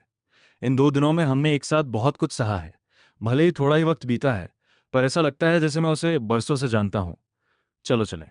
ली मेरे कंधे पर हाथ रखता है। आदमियों वाला टेंट बहुत भरा हुआ है। जमीन पर पतली पतली मैट्स बिछी हैं। लोग एक दूसरे से चिपक कर सो रहे हैं। हवा में पसीने और डिसइंफेक्टेंट की अजीब सी महक है। चलो बैठने के लिए कोई कोना ढूंढते हैं। क्या तुम सब आज ही आए हो? वांगले अपने बगल वाले आदमी से पूछता है। वो आदमी हमारी तरफ देखता है और सिर हिलाता है। मैं दोपहर में आया था। तुम लोग अभी आए हो? तुम्हारी किस्मत अच्छी है। उस आदमी के चेहरे पर एक कड़वी मुस्कान है। मैंने सुना है कि कल से सेफ जोन नए लोगों को लेना बंद कर देगा। क्यों? बहुत ज़्यादा लोग हो गए हैं और सप्लाईज कम पड़ रही हैं। ये खबर सुनकर हमारा दिल बैठ जाता है। अगर सेफ जोन ही सेफ नहीं रहेगा तो हम कहाँ जाएंगे? रात गहराती जा रही है। टेंट में लोगों के खर्राटे गूंज रहे हैं। मुझे नींद नहीं आ रही। मेरे दिमाग में इन 2 दिनों के भयानक मंजर घूम रहे हैं। मेट्रो की वो चीखें, प्लेटफॉर्म पर मची वो भगदड़, सड़कों पर पड़ी वो लाशें। ये दुनिया ऐसे कैसे तबाह हो सकती है? मैं करवट लेता हूँ और देखता हूँ कि ली भी जाग रहा है। नींद नहीं आ रही? वो धीरे से पूछता है। हाँ, नॉर्मल है, ली कहता है। जब कोई पहली बार ये सब देखता है तो ऐसा ही होता है। पहली बार? मैं हैरानी से पूछता हूँ। ये कुछ देर चुप रहता है। जब मैं आर्मी में था तो मैंने कुछ स्पेशल मिशंस किए थे। मैंने पहले भी ऐसी सिचुएशन देखी है। तुम्हारा मतलब ये कोई वायरस नहीं है? मैंने उसे बीच में ही टोक दिया। ये कुछ और ही है, मैं डिटेल में नहीं बता सकता। उसका जवाब मुझे और भी ज़्यादा कंफ्यूज कर देता है। ज़्यादा मत सोचो। ली कहता है, बस जिंदा रहना ही काफ़ी है। हाँ, जिंदा रहना ही काफ़ी है। लेकिन क्या बस सांसें चलना ही जिंदा रहना है? सोच रहे? क्वारंटीन के दूसरे दिन मैंने अपनी आंखों से नर्क देखा। ये कोई कहावत नहीं, वो सचमुच नर्क था। सुबह 4 बजे टेंट के बाहर भयानक शोर मच जाता है। कोई जोर से चिल्लाता है। हम टेंट से बाहर आते हैं और देखते हैं कि सेफ जोन के दूसरी तरफ भयानक आग लगी हुई है। आग की लपटें आसमान को छू रही हैं। और फिर मुझे वो खौफनाक नज़ारा दिखता है। आग के बीच से कुछ आकृतियां बाहर निकल रही हैं। वो आग से बचकर नहीं भाग रही, बल्कि भागते हुए लोगों का शिकार कर रही हैं। वो इन्फेक्टेड हैं। किसी की चीख निकल जाती है। सेफ जोन के अंदर इन्फेक्टेड कैसे आ सकते हैं? इसका जवाब हमें तुरंत मिल जाता है। क्वारंटीन एरिया में किसी का म्यूटेशन हो गया था। एक वर्कर बदहवास सा भागता हुआ आता है। कल रात कई लोगों ने अपने घाव छिपा लिए थे। गोलियों की आवाजें गूंजने लगती हैं। सैनिक क्वारंटीन एरिया की तरफ आ रहे इन्फेक्टेड पर फायर कर रहे हैं, लेकिन उनकी गिनती बहुत ज्यादा है। पीछे हटो। सब लोग ईस्ट गेट की तरफ भागो। भीड़ पागलों की तरह भागने लगती है। इस अफरा तफरी में मैं लेन्युए को ढूंढता हूँ। लेन्युए, लेन्युए। शुक्र है भगवान का, वो पास में ही थी। मैं भीड़ को चीरता हुआ उसके पास पहुंचता हूँ और उसका हाथ पकड़ लेता हूँ। मेरे पीछे आओ। वांग ले और ली भी हमारे पास आ जाते हैं, इधर से। ली उस तरफ इशारा करता है जहाँ भीड़ कम है। हम उसके पीछे पीछे भागते हैं। ली एक एक्स मिलिट्री है। उसने ऐसा रास्ता चुना जहाँ ना भीड़ है और ना ही इन्फेक्टेड। लेकिन भागते हुए मुझे कुछ अजीब लगता है। हम सेफ जोन से बाहर नहीं जा रहे हैं, बल्कि अंदर की तरफ जा रहे हैं। ली, रास्ता गलत है, मुझ पर भरोसा रखो, वो बिना पीछे देखे जवाब देता है। हमारे पास उसकी बात मानने के सिवा कोई रास्ता नहीं है। ली हमें सप्लाईज के एक वेयरहाउस के पास ले आता है। एंट्री पर खड़े गार्ड्स पहले ही अंदर जा चुके हैं। वेयरहाउस पूरी तरह से भरा हुआ है। खाना, पानी, दवाइयाँ और यहाँ तक कि हथियार भी। जो भी काम का दिखे उठा लो। ली अपना बैकपैक भरते हुए कहता है, क्या हमें यहाँ से भागना नहीं चाहिए? लिन्युए पूछती है। भागकर कहाँ जाओगे? ली जवाब देता है, बाहर हर जगह इन्फेक्टेड भरे पड़े हैं। बाहर जाना मतलब सीधी मौत। तो हम कुछ देर के लिए यहीं छिप जाते हैं। ली अपनी बंदूक चेक करते हुए कहता है, जब बाहर माहौल थोड़ा शांत हो जाएगा तब निकलने का रास्ता ढूंढेंगे। ली अभी भी सप्लाईज इकट्ठा कर रहा है। मैंने एक ट्रैकिंग बैग उठाया और उसमें पानी, प्रोटीन बिस्किट्स, फ्लैशलाइट और बैटरीज भर ली। लिन ये को एक फर्स्ट एड किट मिल जाती है। मैं सीधा खाने वाले एरिया की तरफ जाता हूँ। ज्यादा सामान मत उठाना, ली वार्निंग देता है। अचानक वेयरहाउस का दरवाजा जोर से टूटता है। कुछ लोग भागते हुए अंदर आते हैं। दरवाजा बंद करो। वो हमारे पीछे ही हैं। हम दरवाजे को जोर से धक्का देकर बंद करते हैं और भारी फर्नीचर लाकर ब्लॉक कर देते हैं। दरवाजे के उस पार से जोर जोर से पीटने की आवाजें आ रही हैं। ये दरवाजा ज्यादा देर तक नहीं टिकेगा। नए आए लोगों में से एक कहता है। मैं उन्हें ध्यान से देखता हूँ। 3 लोग हैं, 2 आदमी और एक औरत। सबने सिक्योरिटी और वर्कर यूनिफॉर्म पहनी हुई है। तुम लोग यहाँ के वर्कर हो, सही कहा? आगे खड़ा आदमी कड़वी हंसी हंसता है। मैं मेडिकल टीम से हूँ, ये लॉजिस्टिक्स से है और ये रजिस्ट्रेशन टीम से। ये सब कैसे हो गया? लिन ये पूछती है, क्या सेफ जोन सेफ नहीं था? उनमें से एक सिर हिलाता है। कोई भी जगह पूरी तरह सेफ नहीं है। ये सब मैनेजमेंट की लापरवाही का नतीजा है। दरवाजे पर मार पड़ने की आवाजें और तेज हो जाती हैं। क्या यहाँ कोई बैकडोर है? वॉन्ग ले पूछता है। हाँ है, लॉजिस्टिक्स वाला आदमी कहता है। लेकिन इससे पहले कि वो अपनी बात पूरी करता, बैकडोर से भी धड़ धड़ की आवाजें आने लगती हैं। हम चारों तरफ से घिर चुके हैं। छत पर चलो, ली पूरे कॉन्फिडेंस के साथ कहता है। वेयरहाउस में एक सीढ़ी है जो छत तक जाती है। हम सब ऊपर चढ़ते हैं। ऊपर से पूरा सेफ जोन दिखाई दे रहा है और वो नज़ारा बेहद खौफनाक है। हर तरफ सिर्फ आग की लपटें और भागते हुए लोग नजर आ रहे हैं। गोलियों की आवाजें, चीख पुकार और धमाके, सब कुछ एक भयानक केओस में बदल चुका है। जो जगह कल तक एक सेफ शेल्टर थी, वो आज एक बूचड़खाना बन चुकी है। सब खत्म हो गया। रजिस्ट्रेशन वाली औरत वहीं जमीन पर बैठ जाती है। अभी नहीं। ली चारों तरफ नजर दौड़ाते हुए कहता है, ईस्ट वॉल का एक हिस्सा टूट गया है। हम वहां से बाहर निकल सकते हैं, लेकिन ईस्ट वॉल तक पहुंचने के लिए हमें पूरे सेफ जोन को पार करना होगा। मेरे पास एक आइडिया है। लॉजिस्टिक्स वाला आदमी कहता है वेयर हाउस के अंदर एक ट्रांसपोर्ट ट्रक है और मेरे पास उसकी चाबियां हैं। गाड़ी से निकलना आसान होगा। हम सब वापस वेयर हाउस में उतरते हैं। इन्फेक्टेड ने मेन डोर लगभग तोड़ ही दिया है और अंदर घुसने की कोशिश कर रहे हैं। हमें यह जल्दी करना होगा। ली सबसे आगे चलता है और सटीक निशाने लगाता है। हम भागते हुए गैराज की तरफ बढ़ते हैं। वहां एक मिलिट्री ट्रक खड़ा है। सब गाड़ी में बैठो। लॉजिस्टिक्स वाले ने ट्रक स्टार्ट किया। हम बाकी सब पीछे कार्गो बॉक्स में चढ़ गए। हमने खुद को कसकर पकड़ लिया। ट्रक एक भयानक दहाड़ के साथ गैराज से बाहर निकलता है। बाहर का नज़ारा किसी नर्क से कम नहीं है। ट्रक तेजी से इन्फेक्टेड को कुचलता हुआ आगे बढ़ रहा है। कुछ इन्फेक्टेड कार्गो बॉक्स पर चढ़ने की कोशिश करते हैं। हम हथियारों से मार मार कर उन्हें नीचे गिरा देते हैं। लिन यूई डरी हुई है और उसने मेरा हाथ कसकर पकड़ा हुआ है।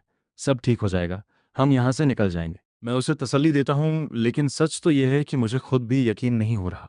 आखिरकार हम ईस्ट गेट की टूटी हुई दीवार के पास पहुंच जाते हैं, लेकिन वो जगह पूरी तरह से इन्फेक्टेड से घिरी हुई है।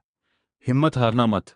ली और ड्राइवर दांत भींचकर एक्सेलरेटर को पूरा दबा देते हैं। ट्रक किसी खूंखार जानवर की तरह इन्फेक्टेड की भीड़ से टकराता है। इस भयानक टक्कर से हम सब बुरी तरह हिल जाते हैं। मेडिकल टीम वाला आदमी अपना बैलेंस खो बैठता है और कार्गो बॉक्स से नीचे गिर जाता है। नहीं, बहुत देर हो चुकी है। इन्फेक्टेड उसे एक सेकंड में ही नोच खाते हैं। ट्रक किसी तरह रास्ता बनाते हुए बाहर निकल जाता है, लेकिन इंजन से अब धुआं निकलने लगा है। ये ज्यादा देर तक नहीं चलेगा, सीधे चलो। आगे एक जंगल है। ली ऑर्डर देता है। ट्रक सीधा जंगल में घुसता है और आखिरकार इंजन दम तोड़ देता है। हम सब नीचे कूदते हैं और भागने लगते हैं। पीछे सेफ जोन पूरी तरह से तबाह हो चुका है। आग की लपटों ने आधे आसमान को लाल कर दिया है। हम तब तक भागते रहे जब तक कि हमारे पैरों ने जवाब नहीं दे दिया। जंगल के बीचों बीच पहुंचकर हम रुक जाते हैं। हम 7 लोग निकले थे, अब सिर्फ 6 बचे हैं। लॉजिस्टिक्स वाले का नाम जांग है और रजिस्ट्रेशन वाली औरत का नाम लियो में। अब हम क्या करें? वांग ले हांफते हुए पूछता है। कोई जवाब नहीं देता, क्योंकि किसी के पास जवाब है ही नहीं। सेफ जोन खत्म हो चुका है। हम फिर से सड़क के आवारा कुत्तों की तरह हो गए हैं। आराम करने के लिए कोई जगह ढूंढते हैं। ली कहता है सुबह फैसला करेंगे कि क्या करना है। हमें जंगल में छिपने की एक जगह मिल जाती है। लिन ये मेरे कंधे पर सिर रखकर अभी भी कांप रही है। आई एम सॉरी, वो धीरे से कहती है। माफी क्यों मांग रही हो? अगर तुमने मुझे नहीं बचाया होता तो शायद तुम अब तक बचकर निकल चुके होते। पागल मत बनो। मैं उसका हाथ अपने हाथों में ले लेता हूँ। हम साथ हैं। वो डबडरी आंखों से मेरी तरफ देखती है।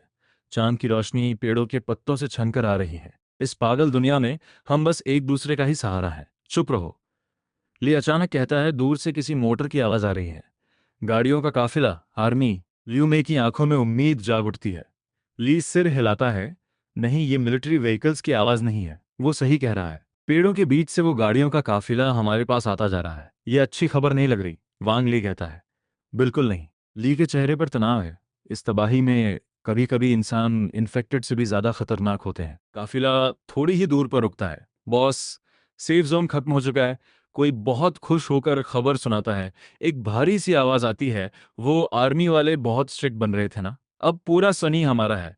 सुबह होते ही सारे सप्लाईज उठा लेना, और याद रहे जो भी आदमी जिंदा मिले उसे मार देना। और औरतों को, उन्हें जिंदा रखना। एक नीच सी हंसी गूंजती है। मैं महसूस कर सकता हूं कि लिन ये का हाथ कांप रहा है। ये लोग इन्फेक्टेड से भी ज्यादा खौफनाक हैं। इन्फेक्टेड सिर्फ तुम्हें खाना चाहते हैं, लेकिन ये इंसान, इनकी भूख कहीं ज्यादा भयानक है। आखिरकार वो काफिला वहां से चला जाता है। हम 1 घंटे तक जंगल में ही छिपे रहते हैं। जब पूरा यकीन हो जाता है कि सब सेफ है, तब हम बाहर निकलते हैं। हम यहाँ ज्यादा देर नहीं रुक सकते। ली कहता है वो लोग पक्का सुबह वापस लूट पाट करने आएंगे, तो कहाँ जाएं? जंग पूछता है। ली थोड़ा सोचता है और कहता है नॉर्थ की तरफ चलते हैं। मैंने सुना है चेंगडे में एक बहुत बड़ा मिलिट्री बेस है जो सीधा आर्म्ड फोर्सेस के कंट्रोल में है। कितनी दूर है यहाँ से? 100 किलोमीटर से भी ज्यादा। सब चुप हो जाते हैं। नॉर्मल दिनों में 100 किलोमीटर कुछ भी नहीं था, लेकिन आज हर 1 किलोमीटर पर मौत खड़ी है। क्या कोई और ऑप्शन है? ली उल्टा सवाल करता है। नहीं। तो फिर यही फाइनल है। मैंने कहा मरने का इंतजार करने से तो बेहतर ही है।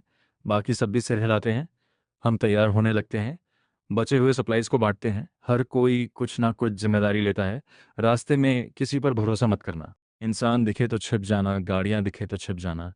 जब तक बिल्कुल मजबूरी ना हो, सामने मत आना। सुबह होते ही हम निकल पड़ते हैं। हम मेन रोड से बचकर चलते हैं। हम कच्चे रास्तों से होकर जा रहे हैं। करीब 2 घंटे चलने के बाद सामने एक गांव नजर आता है। यहाँ से चक्कर काट कर चलते हैं। लियू में कहती है, मैं और नहीं चल सकती, मुझे दर्द हो रहा है। कल रात उसका टखना मुड़ गया था और वो तब से बर्दाश्त कर रही है। थोड़ी देर आराम कर लेते हैं, मैंने कहा। हम गांव के एंट्रेंस पर बनी एक खाली दुकान में रुकते हैं। दुकान पहले ही पूरी तरह लुट चुकी है, लेकिन कम से कम यहाँ हवा और बारिश से बचाव है। मैं बाहर जाकर देख कर आता हूँ, ली कहता है। मैं भी चलता हूँ। मैं उठने लगता हूँ। नहीं, तुम लोग आराम करो, उसने कहा। पिछले 2 दिनों में लिन युए ने जो कुछ भी देखा है वो एक किंडरगार्टन टीचर के लिए बहुत ज़्यादा भयानक था। थोड़ा पानी पी लो। मैं उसे अपनी वाटर बॉटल देता हूँ। वो 1-2 घूंट पानी पीती है। क्या तुम्हें सच में लगता है कि हम जिंदा चेंगबे पहुंच पाएंगे? वो पूछती है। हाँ, बिल्कुल पहुंचेंगे, मैं पूरे कॉन्फिडेंस से कहता हूँ। झूठ है, वो एक हल्की सी कड़वी मुस्कान के साथ कहती है। तुम्हें खुद अपनी बात पर यकीन नहीं है। मेरे पास इसका कोई जवाब नहीं है। सच कहूँ तो मुझे मरने से डर नहीं लगता। वो आगे कहती है, बस गुस्सा आता है। बहुत सी चीज़ें हैं जो मैंने अभी तक नहीं की। बहुत सी बातें हैं जो मैं कहना चाहती थी। ऐसा मत सोचो, मेरे बॉयफ्रेंड ने पक्का। उसकी आवाज़ भर्रा जाती है। हम इस साल शादी करने वाले थे। मुझे समझ नहीं आता उसे कैसे तसल्ली दूं। इस तबाही में हर तसल्ली खोखली और बेकार लगती है। कम से कम मैं बस इतना ही कह पाता हूँ। उसके आंसू आखिरकार बह निकलते हैं। मैं अपने हाथ बढ़ाकर उसे धीरे से गले लगा लेता हूँ। वो मेरी बाहों में चुपचाप रोती रहती है। तभी बाहर से ली की आवाज़ आती है, सब बाहर आओ जल्दी, कोई आ रहा है।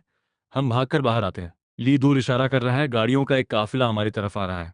सच में धूल उड़ाते हुए कई गाड़ियां सीधा हमारी तरफ आ रही हैं। छिप जाओ, लेकिन अब बहुत देर हो चुकी है। सबसे आगे वाली मिलिट्री जीप बिल्कुल हमारे सामने आकर रुकती है। कई लोग नीचे कूदते हैं, सबके हाथों में बंदूकें हैं। कोई अपनी जगह से नहीं हिलेगा। हम अपने हाथ ऊपर उठा लेते हैं। अंडरस्कोर अंडरस्कोर, तुम लोग सेफ जोन से भाग कर आए हो? जो उनका नेता लग रहा था उसने पूछा। ली सिर हिलाता है। हाँ। सेफ जोन का क्या हाल है? खत्म हो गया। ली की आंखों में अंधेरा छा जाता है। वो स्कार फेस वाला आदमी कुछ देर चुप रहता है, फिर अपने हाथ से इशारा करता है, बंदूकें नीचे करो।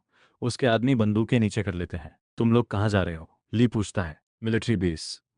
स्कार फेस वाला मुस्कुराते हुए जवाब देता है, वहां मत जाना। वो जगह 3 दिन पहले ही तबाह हो चुकी है। ये खबर हम पर बिजली बनकर गिरती है। ये इम्पॉसिबल है। जांग चिल्लाता है, वो मिलिट्री बेस है तो क्या हुआ? इन्फेक्टेड ये थोड़ी देखते हैं कि तुम मिलिट्री से हो या नहीं। हम फिर से एक गहरी निराशा में डूब जाते हैं। हमारे साथ चलो, स्कारफेस अचानक कहता है। क्या हमारे पास एक शेल्टर है? फिलहाल वो सेफ है। स्कारफेस हमें ऊपर से नीचे तक घूरता है। तुम लोग अच्छे इंसान लग रहे हो।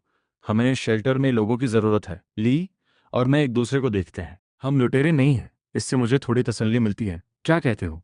स्कारफेस पूछता है। ठीक है। ली हमारी तरफ से फैसला लेता है। गाड़ियों में बैठो। हम ट्रक में चढ़ जाते हैं। काफिला आगे बढ़ता है।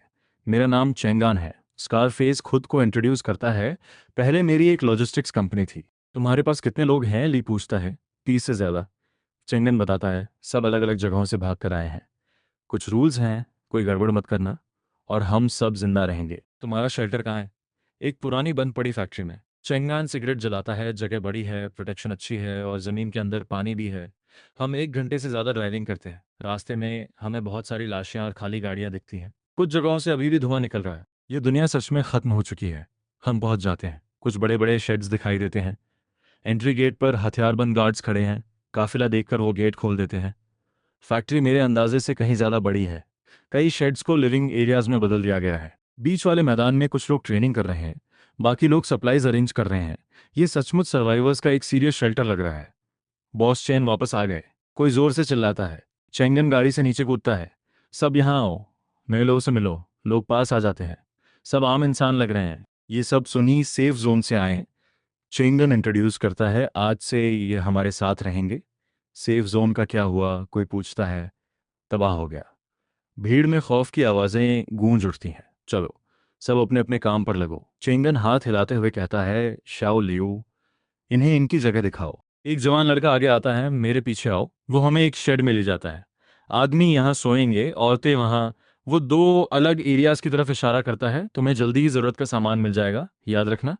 यहाँ के रूल्स बहुत सिंपल हैं। चोरी मत करना, झूठ मत बोलना, एक दूसरे की मत करना। जिसने भी रूल्स तोड़े उसे बाहर निकाल दिया जाएगा। और खाने का क्या? हम सब दिन में 2 बार एक साथ खाना खाते हैं। शॉल्यू बताता है, अगर तुम्हें कुछ बेहतर चाहिए तो तुम्हें बाहर सप्लाईज ढूंढने जाना होगा। जो भी तुम लाओगे उसका आधा तुम्हें देना होगा, बाकी तुम्हारा। ये डील बुरी नहीं है। सेटलमेंट के बाद मैं लिन युआ को ढूंढता हूँ। कैसा लगा है? ठीक है। वो एक जबरदस्ती की मुस्कान के साथ कहती है, कम से कम बाहर से तो बेहतर ही है। अपना ध्यान रखना। मैं उसे समझाता हूँ, अकेले कुछ मत करना। वो सिर हिलाती है। रात के खाने के वक्त सब डाइनिंग एरिया में इकट्ठा होते हैं। खाना बहुत ही सादा है, दलिया और कुछ नमकीन सब्जियां। लेकिन इस तबाही में गर्म खाना मिलना ही बहुत बड़ी बात है। खाना खाते हुए मैं बाकी लोगों को देखता हूँ। ज्यादातर लोगों के चेहरे सुन्न पड़े हैं और वो बस रोबोट की तरह खा रहे हैं। बस कुछ लोग ही अलर्ट हैं। मेरा नाम जू शाओ है। एक लंबा पतला आदमी मेरे बगल में बैठता है। तुम यहाँ कब से हो? आज ही आया हूँ। किस्मत अच्छी है, जू शाओ धीरे से कहता है। चेंगन के रूल्स थोड़े स्ट्रिक्ट जरूर हैं, पर वो बुरा इंसान नहीं है। बाहर के उन दरिंदों से तो बहुत अच्छा है। बाहर बहुत तबाही है। जू शाओ एक अजीब सी हंसी हंसता है। बाहर पूरा नर्क है। मैंने खुद अपनी आंखों से देखा है। इंस्टेंट नूडल्स के एक पैकेट के लिए लोगों के एक ग्रुप ने 3 लोगों की एक फैमिली को मार दिया। ये सुनकर मेरे पेट में ऐंठन सी होने लगती है।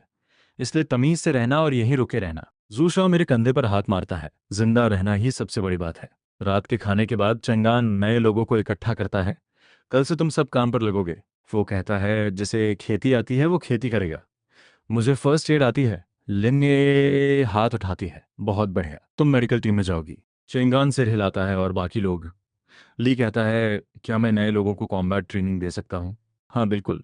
हमें तुम्हारे जैसे ही किसी की तलाश थी। और इस तरह हम उस शेल्टर में रहने लगे। हालांकि ये कोई परमानेंट सोल्यूशन नहीं था, पर कम से कम अभी के लिए हम सेफ थे। रात को मैं लकड़ी के उस सख्त बेड पर लेटा हुआ हूँ।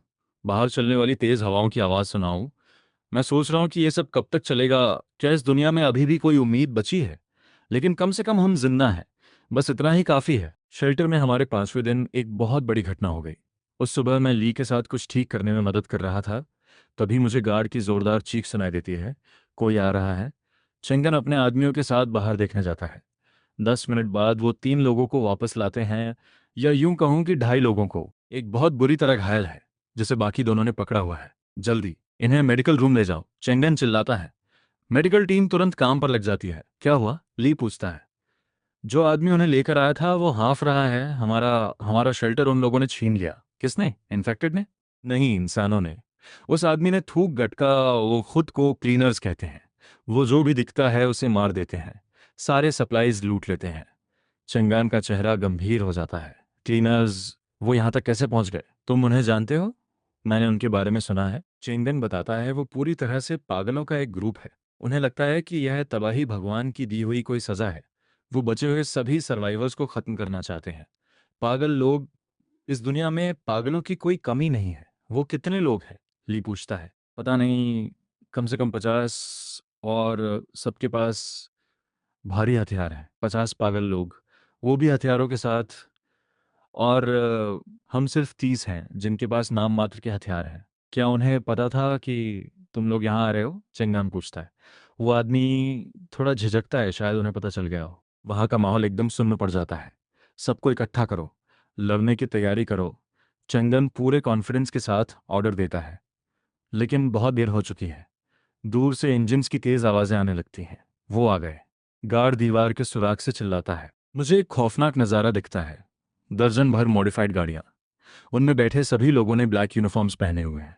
सारे बूढ़े, औरतें और बच्चे। बेसमेंट में जाओ। चेंगन चिल्लाता है, जो भी बंदूक चला सकता है वो दीवार पर आ जाओ। मैं लिनयुए को पकड़कर तेजी से बेसमेंट की तरफ ले जाता हूँ। और तुम? मुझे उनकी मदद करनी होगी। वहां बहुत खतरा है। मेरी बात मानो। मैं उसे धीरे से धक्का देता हूँ। जल्दी जाओ। लिनयुए अपने होंठ काटती है। उसकी आंखों में आंसू हैं। अपना ध्यान रखना। मैं उसे बेसमेंट में जाते हुए देखता हूँ। एक राइफल उठाता हूँ और दीवार पर चढ़ जाता हूँ। क्लीनर्स का काफिला मेन गेट के सामने रुकता है। स्कल मास्क पहना एक आदमी गाड़ी की छत पर खड़ा है। उसके हाथ में एक मेगाफोन है। सुनो, अंदर जो लोग हैं, भगवान ने तुम्हें चुन लिया है। एवोल्यूशन को एक्सेप्ट करो। किसी पागल का बेकार सा लॉजिक। भाड़ में जाओ तुम। चंगान गाली देता है। तुम लोग बेवकूफ और जाहिल हो। स्कल मास्क वाला सिर हिलाता है। तो फिर मैं तुम्हें नर्क में भेजता हूँ। जंग शुरू हो जाती है। गोलियों की बारिश शुरू हो जाती है। मैं कवर के पीछे दुबक जाता हूँ। मुझे लग रहा है जैसे पूरी दुनिया हिल रही है। हालत बहुत खतरनाक है। मैं थोड़ा सा सिर बाहर निकालता हूँ, आंखें बंद करके कुछ फायर करता हूँ और वापस छिप जाता हूँ। मेरा दिल बहुत जोर से धड़क रहा है। ये मेरी पहली असली लड़ाई है। इन्फेक्टेड से नहीं, बल्कि जिंदा इंसानों से। कोई चिल्लाता है, ग्रेनेड, बूम। धमाका बहुत नजदीक होता है। छर्रे हर तरफ उड़ रहे हैं। एक गार्ड चीखते हुए नीचे गिरता है। डॉक्टर्स सब बेसमेंट में है। सिचुएशन हमारे लिए और भी ख़राब होती जा रही है। उन गुंडों की फायरिंग बहुत हैवी है और उन्हें किसी बात की परवाह नहीं है। वो बस मेन गेट को तोड़ना चाहते हैं। हम ज़्यादा देर तक नहीं टिक पाएंगे। हेवी मशीन गन की गोलियों से मेन गेट हिल रहा है। स्टेशन की तरफ पीछे हटने के लिए तैयार रहो। चेंगन चिल्लाता है। तभी वांग ले भागता हुआ आता है। मैं दरवाज़ा ब्लॉक करने जा रहा हूँ। तुम पागल हो गए हो? मैं उसे पकड़ लेता हूँ, किसी को तो ये करना ही पड़ेगा। वांग ले खुद को मुझसे छुड़ाता है।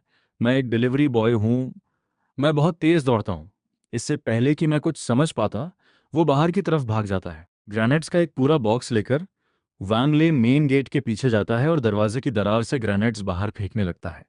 गोलियां उसके आसपास लग रही हैं, जिससे धूल उड़ रही है। वापस आ जाओ, मैं चिल्लाता हूँ। वांग ले पीछे मुड़ता है और मुझे देखकर एक चौड़ी सी मुस्कान देता है। फिर वो सारे ग्रेनेड्स की पिंस खींच देता है। नहीं, एक जबरदस्त धमाका होता है। मेन गेट और वांग ले दोनों के चिथड़े उड़ जाते हैं। लेकिन इस धमाके ने बाहर खड़ी 2 गाड़ियों को भी उड़ा दिया है। मैं सन्न खड़ा हूं। वो मुस्कुराता हुआ मोटा आदमी पलक झपकते ही खत्म हो गया। वहां ऐसे खड़े मत रहो, फायरिंग करते रहो। ली लाल आंखों के साथ चिल्लाता है। मैं ट्रिगर दबाता हूं। मैं वैंगले की मौत का बदला लूंगा, लेकिन वहां बहुत सारे इन्फेक्टेड भी आ गए हैं। धमाके से दीवार में हुए सुराख से वो अंदर घुसने लगते हैं। पीछे हटो, मेन वर्कशॉप की तरफ वापस जाओ। हम लड़ते हुए पीछे हट रहे हैं। कुछ और लोग मारे जाते हैं। हमें कवर फायर देते हुए जान के पैर में गोली लग जाती है। मेरी चिंता मत करो, तुम लोग जाओ। वो चिल्लाता है, लेकिन कोई उसे वहां छोड़कर नहीं जाता। 2 लोग उसे पकड़ते हैं और भागने लगते हैं। हम पीछे हटकर मेन वर्कशॉप में आ जाते हैं। हमें जो भी सामान मिलता है हम उससे दरवाज़ा ब्लॉक कर देते हैं। बेसमेंट का एंट्रेंस कहाँ है? मैं पूछता हूँ। पीछे की तरफ है। चेंगन अपना घायल कंधा पकड़े हुए कहता है। हमें बेसमेंट वाले लोगों को बचाना होगा। मैं पीछे वाले दरवाजे पे नजर रखता हूँ। ली कहता है, मैं भी तुम्हारे साथ चलता हूँ। मैं और कुछ लोग उसके पीछे पीछे जाते हैं। बैक डोर पर पहुंचते ही हम देखते हैं कि कुछ इन्फेक्टेड दरवाज़ा तोड़ने की कोशिश कर रहे हैं। हम फायर ओपन कर देते हैं। कुछ देर फायरिंग के बाद हम इन्फेक्टेड को थोड़ी देर के लिए रोक लेते हैं, लेकिन हमारे पास गोलियां बहुत कम बची हैं। कितनी गोलियां बची हैं? 100 से भी कम। हम सब मारे जाएंगे। तभी वॉकी टॉकी पर आवाज आती है। ये चेंगन है। फ्रंट डोर टूटने वाला है। घेराबंदी तोड़कर भागने की तैयारी करो। घेराबंदी तोड़कर कहाँ जाए? बाहर हर जगह दुश्मन भरे पड़े हैं। बेसमेंट में एक खुफिया रास्ता है। ये अचानक कहता है। वो सीधा पीछे के जंगल में निकलता है। तुम्हें कैसे पता? मैंने पहले देखा था। ली जल्दी से अपनी गन की मैगजीन चेंज करता है। तुम बेसमेंट वाले लोगों को उस रास्ते से बाहर निकालो, हम तुम्हें कवर देंगे। ये इम्पॉसिबल है, तुम सब मारे जाओगे। एक साथ मरने से तो बेहतर ही है। ली मुझे देखता है। याद है तुमने क्या कहा था? जब तक सांस है तब तक आस है। बहस करने का वक्त नहीं है। मैं भागकर बेसमेंट में जाता हूँ। लिन युए लिचुआन वो भागकर मुझे कसकर गले लगा लेती है। खुफिया रास्ता। ली सही कह रहा था, बेसमेंट में सच में एक खुफिया रास्ता है। सब लोग मेरे पीछे आओ। बूढ़े, औरतें, बच्चे। हम करीब 15 लोग थे। रास्ता बहुत संकरा है, हम झुक कर ही चल सकते हैं। घुप अंधेरा, सीलन और भयानक खौफ। पीछे से भयानक फायरिंग और धमाकों की आवाजें आ रही हैं। मुझे नहीं पता ली और बाकी लोगों का क्या हाल होगा।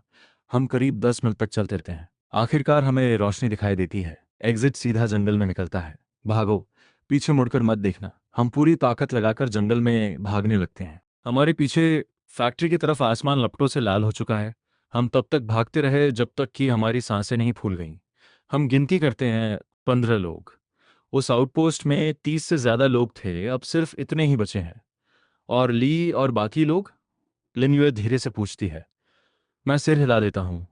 उन सब ने हमें बचाने के लिए अपनी जान दे दी। अब हम क्या करें? कोई मुझसे पूछता है। मैं बूढ़े, औरतों और बच्चों के इस ग्रुप को देखता हूँ। मेरे अंदर एक अजीब सी बेचैनी है। चेंगन मारा गया, ली मारा गया, वांग ले भी मारा गया। अब मैं ही इनका आखिरी सहारा हूँ। वहां दूर एक रोशनी है। सच में दूर एक हल्की सी रोशनी है। कोई कैंपफायर जल रही है। संभल कर छिप कर पास चलते हैं। कैंपफायर के आसपास कुछ लोग बैठे हैं। वो इन्फेक्टेड नहीं लग रहे। वो मिलिट्री वाले हैं। कोई खुशी से चिल्लाता है। सच में उन्होंने मिलिट्री यूनिफॉर्म पहनी हुई है। हम बच गए। मैं बाहर निकलने ही वाला होता हूँ कि लिनयुए मुझे रोक लेती है। रुको। वो उन लोगों के आर्मबैंड्स की तरफ इशारा करती है। वो असली आर्मी के आर्मबैंड्स नहीं है, वो नकली हैं। तभी उनमें से एक मिलिट्री वाला इंसान वॉशरूम जाने के लिए जंगल की तरफ आता है। आग की रोशनी में मैं उसका चेहरा देख लेता हूँ। वो एक ज़ॉम्बी है। उन्होंने कपड़े बदल लिए हैं। वो यहाँ इंतज़ार कर रहे हैं ताकि हमारे जैसे सर्वाइवर्स इस जाल में फंस जाएं। मैं सबको पीछे हटने का इशारा करता हूँ, लेकिन बहुत देर हो चुकी है। वहाँ कोई है। वहां कोई है। एक ज़ॉम्बी जोर से चिल्लाता है, भागो। हम फिर से अपनी जान बचाने के लिए भागने लगते हैं। पीछे से कदमों की आवाज़ें हमारा पीछा कर रही हैं। अचानक लिन यूए गिर जाती है। उसका पैर मुड़ गया है। नहीं, तुम भागो, वो रोते हुए कहती है। मैं उसे अपनी पीठ पर उठा लेता हूँ और भागने लगता हूँ, लेकिन उसे उठाकर मैं ज़्यादा तेज़ नहीं भाग सकता। वो लोग जल्दी ही हमें पकड़ लेंगे। तभी हमारे सामने कुछ ब्राइट लाइट्स चमक उठती हैं। वो सचमुच मिलिट्री व्हीकल्स हैं। गाड़ी पर लगी हैवी मशीन गन आग उगलने लगती है। जॉम्बीज अपनी जान बचाकर भागने लगते हैं। एक ऑफिसर गाड़ी से नीचे उतरता है। तुम लोग ठीक हो? इस बार ये असली मिलिट्री है। आर्म बैंड्स, इक्विपमेंट्स, एटीट्यूड, सब कुछ जेन्युइन है। सर्वाइवर्स, मैं हाफते हुए कहता हूँ। ऑफिसर सिर हिलाता है। सब लोग गाड़ियों में बैठो, हम तुम्हें एक सेफ जगह ले जाएंगे। सेफ जगह? क्या अभी भी कोई सेफ जगह बची है? मिलिट्री का काफिला रात के अंधेरे में दौड़ रहा है। मैंने लिन यूए को गले से लगाया हुआ है। उसका पैर बहुत सूज गया है। आर्मी डॉक्टर उसे फर्स्ट एड देता है और एक पेन किलर का इंजेक्शन लगाता है। हम कहाँ जा रहे हैं? मैं ऑफिसर से पूछता हूँ। बीजिंग। ऑफिसर जवाब देता है, वहाँ सबसे बड़ा सर्वाइवर बेस बनाया गया है। बीजिंग? इतनी तबाही के बाद आखिरकार हम फिर से वहीं वापस जा रहे हैं। क्या बीजिंग सेफ है? रिलेटिवली सेफ है। कम से कम बाकी जगहों से तो बहुत बेहतर है। ये जवाब दिल को तसल्ली नहीं देता। पूरे देश का क्या हाल है? हालात कुछ खास अच्छे नहीं हैं। ऑफिसर आप भरते हुए कहता है, लेकिन हम सिचुएशन को कंट्रोल करने की पूरी कोशिश कर रहे हैं। सच से ज़्यादा उम्मीद मायने रखती है। काफिले में 3 मिलिट्री व्हीकल्स हैं। गाड़ियां सर्वाइवर्स से खचाखच भरी हैं। सिर्फ हम ही नहीं हैं। कुछ लोग दबी आवाज़ में रो रहे हैं, कुछ बस शून्य में घूर रहे हैं।